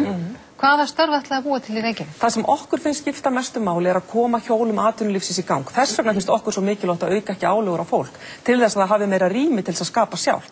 Við viljum vinna að því og tryggja þannig verða. Síðan það hlutir eins og ferðaþjónustan sem við erum mikið að vinna í og erum að sjá ákveðna hluti gerast þar og við viljum fyrst og síðast tryggja það að umhverfið hér í Reykjavík, stöðuleikin umhverfið sé þannig að það sé gott og eftirsóknarvert að stofna hér fyrirtæki og láta drauma sinna rætast í þessari borg, því að það er Hvað er þetta mörg störf sem þið að tala um? Við getum ekki nefnt ákveðin störf, ekkert okkar getur gert það. Ég meina það eru svona margir atvinnulausir í dag.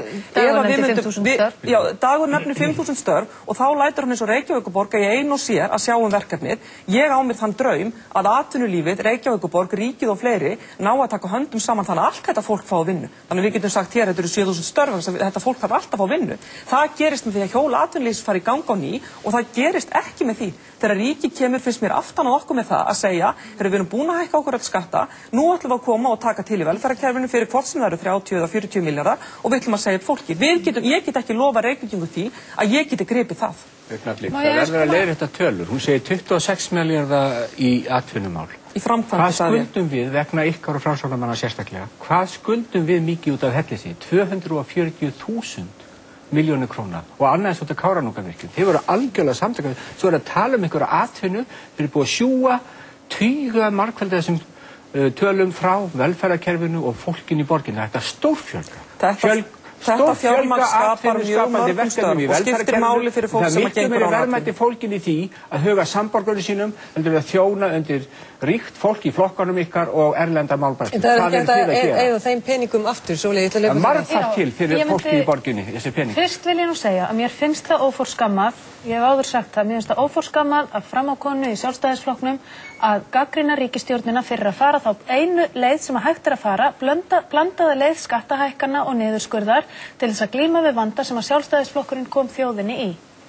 Það er eitthvað sem að ríkisstjórnin hefur tekið að sér og mér finnst að Hanna Birna Kristjánsdóttir eigi að vera þakklátt Steingrími og Jóhönnu fyrir að takast á við þennan gríðarlega vanda. Tölum við stefnu Vinstri grænna? Stefna Vinstri grænna í atvinnumálum byggir á ólíkum leiðum. Fyrst og fremst og það sem við höfum kannski mesta sérstöðu er að við teljum brýnt að borgin sem er einn stærsti atvinnurekandi á landinu axli ábyrgð sem slíkur, að við séum ekki bara stjórnvöld og ætlumst til þess að hjól atvinnulífsins fara að snúast einhvers staðar út í bæ, heldur að við sem vinnuveitandi, atvinnurekandi, hlustum á þær góðu hugmyndir, margar góðu hugmyndir sem að starfsfólk borgarinnar hefur til þess að bæta menntun og velferð og ferðaþjónustu og hvaðeina í borginni.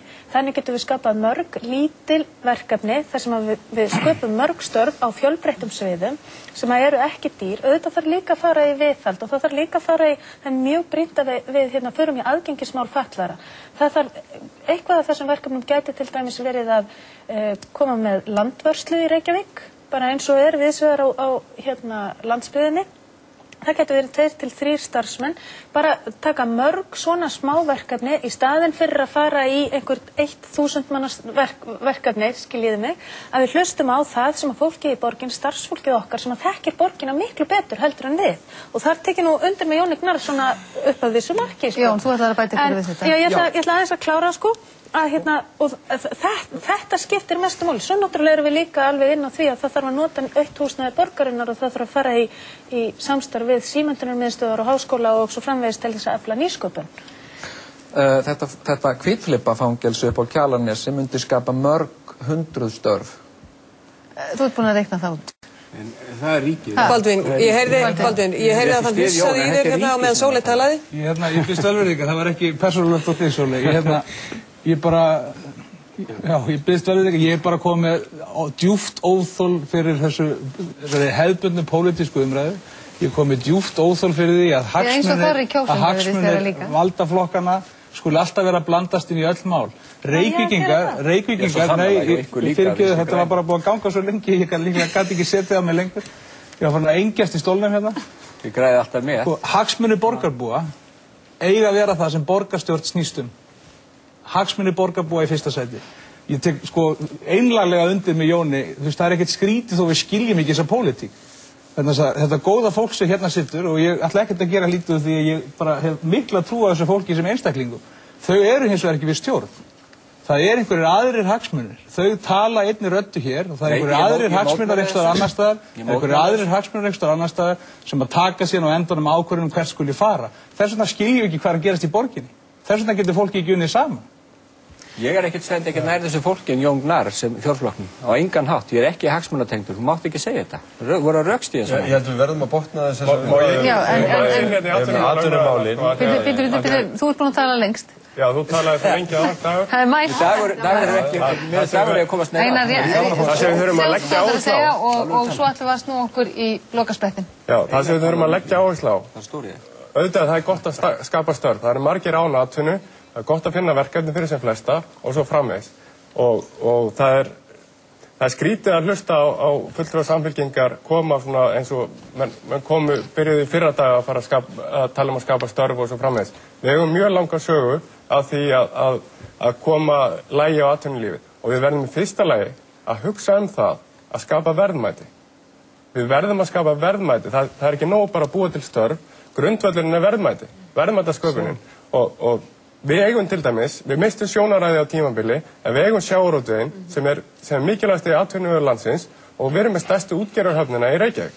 Við verðum að leggja áherslu á fyrirtæki sem skapa verðmæti og skapa þannig verðmætstörf, fái notið sín í Reykjavík og jafnframt að byggja upp þekkingariðnað sem nýtir háskólamenntaða og sérfræðinga og þannig hámörkum við verðmæti sem verða til. Eru þið búin að fá einhverja greiningu á þessu 7000 sem eru atvinnulausir, aldur, menntun, í hvaða greinum þetta fólk er að leita sér að vinna? Já, það er auðvitað flestir eru ófaglærðir og eftir hverfum þá má finna það til dæmis Breiðholti, þar eru margir án atvinnu og auðvitað það er brýnt að finna verkefni fyrir fólk, við getum skapa störf til skamms tíma þannig, en við þurfum líka að hugsa fyrir því að skapa verðmæti og þar er hugmyndir að endurreisa Aflaka, Atvinnuþróunarfélag Reykjavíkur, sem að fari markvisst í að styðja undir lítil og meðalstór fyrirtæki sem geta þá þroskast í skjóli og Aflaki leiði saman bæði háskólana, stofnanir ríkisins, atvinnulífið og stofnanir borgarinnar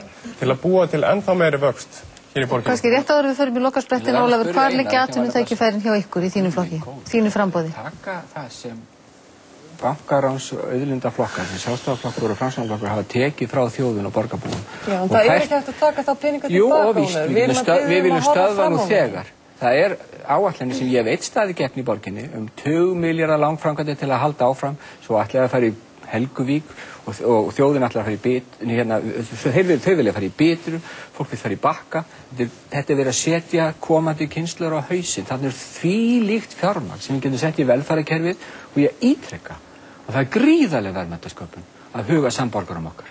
En eins og Þóra bendir á, það ekki að ná í þetta fjármagn. Við erum að fara að horfa fram á veginn, Ólafur. Já, býttu við. Ef við erum ekki að eyða og skuldsetja í þessu sukki, þá erum við gríðarlega fjármuni í það að skapa gjaldeyrisskapandi verkefni, ferðaþjónustu, nýsköpunarverkefni. En ég minni aftur á að líf ekki bara peningar, að það er geysilega verðmæti fólgin í því að vinna forvörnum, slysavörnum og vellíðan fólksins í hverfunum í borginu. Og að því hef ég unnið í 20 ár, þess vegna ég segja, mín orð svo dýrmætt, að því það sem ég segi í 19 liða stefnuskrá sem verður auglýst í blöðunum á morgun, allt verk sem við stöndum fyrir. Það ekki innantómt blaður. Við finnst að vera aðeins að botna þessu umræðum atvinnumálum vegna þess að þetta algjört lykilatriði og það engin tilviljun að forvígismenn forvígismenn í verslun og þjónustu, ferðaþjónustu, iðnaði og tæknigreinum hafa verið að lýsa stuðningi við þessa aðgerðaáætlun sem við erum með í atvinnumálum vegna þess að það að fylgja lið fyrir lið, það að hrinda inn í framkvæmd mjög hratt. Og ég skora bara á fólk að kynna sér þetta vegna þess að við eigum öll undir þessu, jafnvel þó að við séum ekki atvinnulaus eða þekkjum ekki neitt sem atvinnulaus, þarna skapast öryggið í skólunum, í velferðinni vegna þess að þarna eru tækifærin til þess að skapa tekjur og halda undir sterkan borgarsjóð sem þarf til þess að borga hitt. Þetta verður ekki gert án mikils fjármagns. Já, en það sem við ætlum að gera núna, tíminn flýgur hratt og við erum búin að fara svona hingað og þangað í þessum þætti sem þó ekki stuttur. En kjósendur vilja vita, miðað við okkar könnun í kvöld, þá enginn með hreinan meirihluta. Kjósendur vilja vita með hverjum þið viljið vinna.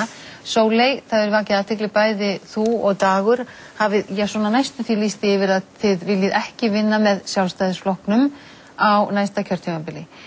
Nú viljum við bara heyra þína skoðun á þessu, af hverju ekki og með hverjum viltu vinna? Komist þú í borgarstjórn? Sjálfstæðisflokkurinn ber ábyrgð á hruninu. Sjálfstæðisflokkurinn ber ábyrgð á ruglinu í borgarstjórn á þessu kjörtímabili.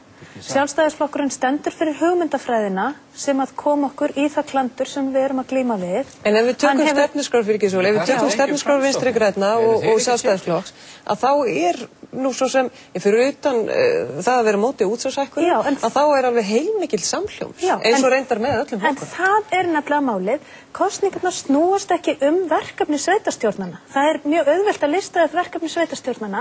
Þetta snýst það hvaða nálgun ætlum við að fara. Ætlum við að halda áfram að vernda fólkið sem á peninga í þessu landi eða ætlum við að horfa hérna til framtíðar með félagslegt réttlæta leiðarljósi og vernda þá hópa sem að síst má auka álögur á. Það grundvallar munur á hugmyndafræði Vinstri grænna og Sjálfstæðisflokks og ég held að hann sé algjörlega ósamrýmanlegur. Þannig að það bara... Ertu að útiloka samstarfi Sjálfstæðisflokkinn? Já, það þyrfti eitthvað stórkostlegt að gerast. Þannig að þú ert ekki að segja nei, þú vilt halda því opnu? Þú vilt eiginlega ekki halda því opnu? Nei, eiginlega vil ég það ekki. Ég veit ekki hvað ég ætti að gera til þess hvað þyrfti að gerast til þess að ég geti leitt Sjálfstæðisflokkinn áfram til valda. En Dagur, það stutt síðan að Samfylkingin var með Sjálfstæðisflokknum í ríkisstjórn. Það ekki nema rúmt ár síðan það var. Þú hefur í viðtölum í þessari viku sagt að þér finnist það ansi langsótt að fara í samstarfi Sjálfstæðisflokkinn. En samt hefur samvinnan verið svona góð undanfari. Hvers vegna ætti það ekki geta starfað með Sjálfstæðisflokkinn? Vegna þess að það hefur kristallast á þessu tímabili að það eru ákveðin átakamál sem eru lykilmál þessara kosninga. Það eru örfá viku síðan að okkur greindi heftalega á við meirihlutann það hvernig þetta ráðstafa fjármunum til næstu 30 ára. Sjálfstæðisflokkur og Framsóknarflokkur skar niður framkvæmdir 70% og við haldum 50%, jafnvel þó við vitum að þetta eru skjótvirkustu úrræðin gegn atvinnuleysi. Við erum einfaldlega að ganga til kosninga með atvinnumáli nr. 1, 2 og 3, atvinnuna vegna og út af því samhenginu við velferðina, börnin og skólana.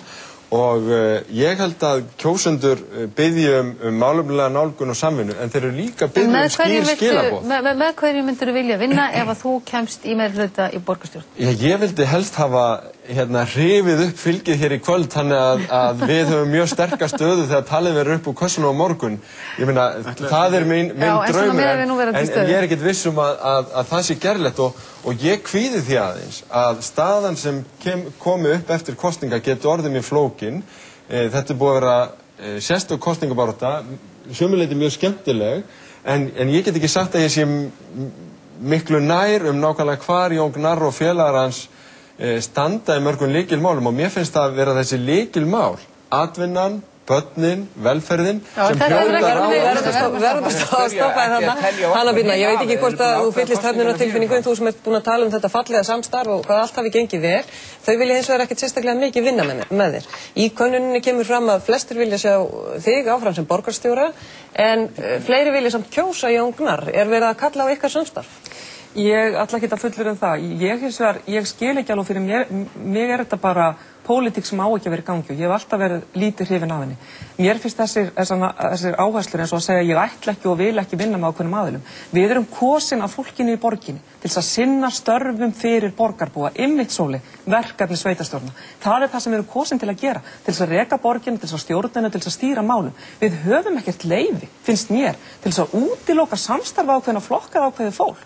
Þeir fulltrúar ákveðna flokka eru fulltrúar fólksins í borginni. Eru við þá að segja ég ætla bara ekki að vinna fyrir fólki sem að kaus sóli eða kaus dag? Mér finnst ég ekki að hafa leyfi til þess. Fyrir mig er þetta ósköp einfalt. Ég er að fara inn í þessi mál til þess að gera mitt besta fyrir borgarbúa. Mér langar ekkert meira en að vinna áfram vel fyrir Reykjavík. Og ég er reiðubúin til þess að gera það með hverjum þeim sem er í sömu vegferð og ég. Og ég held að við varum öll í þeirri vegferð. Að fara að vinna fyrir borgarbúa. Ég hef aldrei sett hennar úrslitakosti hvað það var. En þú vilt vera borgarstjóri? Ég auðvitað vonast til þess að fylgi Sjálfstæðisflokksins gerir mér það kleift. Fyrst og síðast, og ég hef rætt það margsinnis, ég er þeirra skoðunar að stjórnmáli að breytast. Ég er á móti hefðbundnum meirihlutum og minnihlutum. Ég er þeirra skoðunar að allir eigi að taka höndum saman og vinna þessum verkefnum og rétta svo bara upp hönd þegar er stórkostlegur ágreiningur. Ég skil ekki og mér finnst þetta taka meira mið af hagsmunum flokkana og einhverju gamaldags nálgun heldur en hagsmunum borgarbúa. Jón, af þessum ummælum hér má ráða að þið verðið í lykilstöðu. Þú hefur svona látið að því liggja að þú myndi gera kröfu borgarstjórastólinn. Nú segir könnunin að mitt að fleiri vilja Hönnu sem borgarstjóra en fleiri ætla að kjósa flokkin. Er það þá fyrsti kosturinn eða býður þú bara eftir gillibóðunum? Já, sko, besti flokkurinn er þverpólitískur flokkur. Við erum tilbúin að vinna með öllum, sama í hvaða flokki þeir eru. Vantur ekki reynslu mikla samstarfssamninga? Við förum ekki flokksgreininga álit. Nei, en einstaklinga? Já, mikið frekar. Við erum mikið frekar til mína reynslu og þekkingu? Við erum til í að vinna með öllum sem eru tilbúnir eða hafa eitthvað til málanna að leggja og eru tilbúinir að leggja hönd á plógin. Það er að segja að þú vildi kannski ekki endilega mynda sérstaklega meirihluta, heldur sjá bara hvernig ég málið myndi haldast? óska þess að besti flokkurinn næði hreinum meirihluta. Ég held að það yrði þægilegast, minnst okkurstu fyrir mig.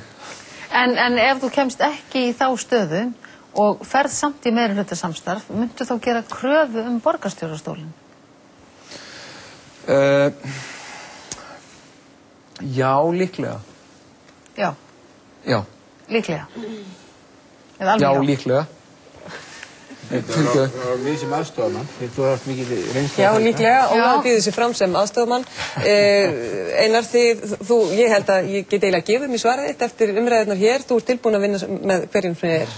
Já, og ég vil segja að samstarfið við Sjálfstæðisflokkinn hefur gengið vel á seinni hluta kjörtímabilsins, en við höfum samt ekki góða reynsla til að vinna með Sjálfstæðisflokknum og verstu tímar framsóknar hafa verið í samstarfi við Sjálfstæðisflokkinn. Þá var ég að vísa til þeirra ára þegar Davíð Oddsson var forsætisráðherra og þegar menn voru alltaf undanlátssamir og sýndi ekki nægilega styrk. Þetta eru heilmikla játningar hjá þér hér sem oddviti framsóknarmanna í borginni myndi ég segja. Mér finnst þetta bara, þetta voru ömurlegir tímar og við erum að reyna að laga til, við erum að reyna að bæta og breyta og við erum á fullu í því, við erum í endurnýjun og ef ég kemst í borgarstjórn, það vantar nokkur atkvæði á það kannski, að þá er ég tilbúin að skoða að vinna með hverjum sem er í borgarstjórn, en ég fyrst vil ég skoða og sjá skilaboð kjósenda. En þú vilt líka vinna með Sjálfstæðisflokknum og hafa Hönnu Birnu sem borgarstjóra? Ég er tilbúin að skoða þessa kosti, en ég vil fyrst sjá í hvaða hlutvöllum kjósendur ákveða hvernig skilaboðin verða. áður en ég gerir þetta. Ég sækist ekki eftir að vera borgarstjóri aftur. Ég sækist ekki eftir áhrifastöðunum borgarna. Ég sækist eftir að vinna fyrir almenning áfram. Þannig ég verið búin að vera aldarfjórðung í borginni og ég get lýst því hér yfir. Ég er tilbúin að vinna með öllum. Ekki Framsóknarflokknum, flokki Halldórs Ásgrímssonar. Hann hefur gert svo margt skaðlegt hér alveg síðan verið ellistan og 94. Ertu tilbúin að vinna með Hannu Birnu? Það sjálfsögðu, öllum nema Framsókn. Það er Framsókn sem er höfuðmeinið í borginni. Þannig er það og ég vil vinna... Jafnvel þú þangað sé komið nýtt fólk? Þetta er bara nýfödd, ekkert að marka. Kannski er ýmislegt sem bendir til þess, Ólafur, að þú getur einbeitt þeirra sjúklingu þínu núna næsta kjörtímabil. Ég held að ég hafi sterkari umboð og örugglega trúverður í þessum þætti en þú sem kjörinn fulltrúi Reykvíkinga. Við skulum ekki, við ætlum rétt að klára þetta. Baldvin og Helga, þið eruð eftir. Við erum reyndar í sikkurum hópnum en samt bæði og að eindæl og ef að svo ólíklega vill til eftir kvöldið í kvöld að ég verði ekki komið með hreinar meirihluta því ég vaknaði fyrramáli þetta er nú fyrsta svona alvöru tækifæri sem ég hef fengið til að ná beint til kjósenda og takk fyrir það. Ég lýsti nú yfir í spjallþætti á Skjá 1 daginn að það væri mjög margt í aðgerðaráætlun besta flokksins sem okkur finnst bara skemmtilegar hugmyndir að okkur finnst eins og að vanta þar kannski praktískar útfærslur á því hvernig þetta framkvæm og við hefðum þær. Við erum hins vegar að sjálfsögðu tilbúin til að vinna með öllum sem vilja vinna að hagsmunum borgarbúa í fyrsta sæti. Og það er erfitt að horfa til fjórflokkana þrátt fyrir þetta indalísfólk sem situr hérna og ætla að treysta því að hagsmunir flokksins mun ekki verða í fyrsta sæti. Þannig að við sjáum fyrir okkur að við myndum í öllum tilfellum væntanlega reyna fyrst að ná meirihluta samstarfi við einhvern annan. Ég tek samt líka til það, þó að þetta hljómi orðið eins og klísja, mér finnst sjálfum undarlegt að það sé meirihluti og minnihluti í borgarstjórn. Mér finnst það undarlegt að það séu ráðnir 15 góðir einstaklingar til ykkur starfs sem farið síðan að karpa það á fundum, annar er að berjast fyrir einhver og hinn er alltaf að reyna að rífa það niður. Akkur er ekki 15 einstaklingar að vinna þarna því að búa til betri borg, að hjálpa fólkinu gegnum þessu erfiðu tíma. Ekki tala okkur inn í kreppu, Valdur verður nú sannlega ykkar eftir morgundaginn. En Helga ætlar að hafa lokaorðið. Hvort hann vilja hafa flugvöllin áfram í borginni. Ég spyr þig, viltu hafa flugvöllin kjult eða burt? Persónulega vil ég þennan flugvöll burt, en eins og ég margoft sagt, ég held ég fengi samherja núna. Þá hef ég aldrei flutt flugvöll og þarf að kynna mér það mál bara mjög vandlega áður en að ég tek einhverja vitræna ákvörðun það. Helga, við langar að svara þessu þannig, ég er svona, lítið á þetta eins og Hanna Birna, ég er að bjóða mig hérna til þjónustu við borgarana, til að þjóna þeim, mér finnst það gríðarlega mikilvægt og að ég hugsa mest afkomu borgarana og sætti mig ekki við það að góðgerðarstofnanir séu að brauðfæða hér borgarana og þeir sem eru tilbúna að verja grunnþjónustuna og verja börnin og verja þá sem eiga minnst mega sín, sama hvað þeir heita í hvaða flokki, ég bara vinn með öllum. Helga Þórðardóttir, Frjálslynda-flokknum, loka orðin verða þín í þessum þætti. Já, kjörstaðir opna eftir, hvað er það, 12 tíma eða svo rétt rúma. Það verður spennandi að sjá hvað kemur upp úr kössunum. Þið komið hér öll til okkar annað kvöld aftur og það var að sjá hverju verður brosandi og hverju súrir. Það er bara eftir Eurovision? Það getur ábyggilega að fara heilmikið eftir Eurovision. En við komumst ekki lengra. Þessum þætti er þar með lokið. Við minnum á kosningavökur útvarps og sjónvarps annað kvöld. Útvarpið byrjar rétt fyrir 10 og sjónvarpið leið og söngvakeppni evrópskra sjónvarpsstöðva lýkur með fyrstu tölum og náttúrulega nýtt sigurlag í Eurovision söngvakeppninni. Já, við fylgjumst með tölum alla leið. Fjölmargir gestir koma þá til okkar ásamt formönnum flokkanna og oddvitum í Reykjavík. Já, og í hádeginu á sunnudag minnum líka það, þá verðum við bæði með aukafréttatíma klukkan 12 og það sem verður farið yfir helstu niðurstöður. Og í Silfri Egil strax að loknum aukafréttatímanum verður farið yfir niðurstöðurnar með formönnum flokka og oddvitum í Reykjavík. En við þakkum ykkur áhorfendur góðir samveruna í kvöld og ykkur sem hér eru í þessum þætti. Takk fyrir komuna og gangi ykkur vel.